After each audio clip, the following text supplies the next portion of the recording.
qofka sidiisaba marka uu doonayo noloshiisa inuu wax ka bedelo waa inuu wax badan oo hareerihiisa eega.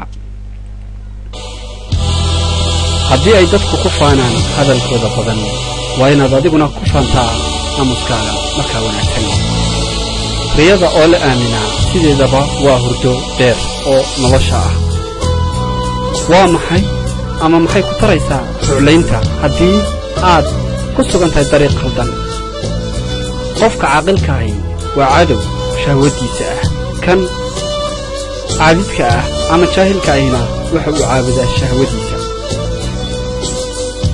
qofka geesiga ah dhimashadiisa ayaa ah noloshiisa. qofka fulaygaana noloshiisa ayaa dhimashadiisa. haddaba u dhintaa si aad u noolaataan. tani waa fariin ku socota shacabka dadka Soomaaliyeed. sideedaba qofka bini'aadanka ah haddii uu nool yahay mar walba waxa la soo gudbaanaysa marxalad adag. siduu uga gudbo marxaladaasi waa inuu saanxaad badiyaa. hadda ka hor ayaa waxa laga xusay Gandhi isagoo koraya tareen ayaa waxa ka dhacday kabtaas oo markii uu isna koray kursigiisa uu kabtii labaad daaqada ka tuuray. waxaana ay saaxiibadiis weydiiyeen sababta uu uga tuuray daaqada kabtaas. waxaana uu yiri waxaan u tuuray si uu u faa'iideysto qofka miskiinka ah ee kabtan kale hela. waayo haddii aan anigu haysto kabta kaliya waxba i tari mayso. haddii uu haysto kab kaliya kaasi helana isagana waxba tari mayso. saa darteed isaga ayaa labada marka uu helo faa'iida ka helaya.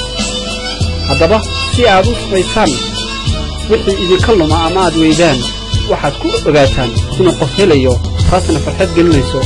waynaanan markaa u xusnin ama u murugoonin waxyaabaha inaga taga ee markaa ina dhaafa. maxaa yeelay noloshu maalinba waxay leedahay weji cusub.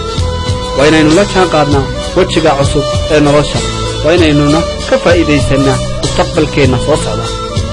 waa inaynu noqonnaa dad adag oo faa'iidaysanaya mustaqbalkooda. والسلام عليكم ورحمة الله وبركاته.